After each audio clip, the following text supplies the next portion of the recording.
بعد السلام عليكم، وبعد عاملين ايه؟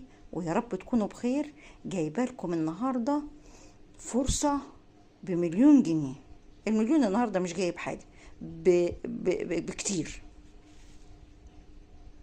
لو فكر انه يموتك، بس بالطريقه اللي هقولك عليها، تعمل ايه؟ لو فكر جوزك انه يموتك، يعني ايه، شردت منه شويه، تخيل، حب ينفذ، هقولك تعملي ايه. طريقة مجربة وفعالة 100%. اسمعيني انت بس وتوكلي على الله، ما تخافيش من حاجة. الطريقة اللي عندي طريقة واحدة، انما الباقي مش عارفة لسه، لما اوصل له هقول له. الطريقة اللي عندي ان لو جوزك فكر يكب عليكي جاز ويحرجك، او يجيب لك شوية بنزين يحرجك، شوية مشاكل حصلت وحب يتخلص منك، تعملي ايه يا ست الحاجة؟ هقولك تعملي ايه. بعد ما يكب عليك البنزين ويحرجك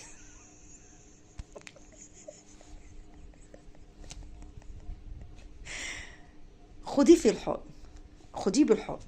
اه والله العظيم خديه بالحضن. مهما جري منك في الشقة هيحب يفلت ويجري، ما تخلوش يجري. اوعي، حتى لو روح اقتل اوعي تخليه يجري. لازم تاخديه بالحضن وانت مولعه بالنار. ايوه، وانت مولعه بالنار خديه معاكي، ما تسيبوش لوحده. اقسم بالله طريقه مجربه 100%.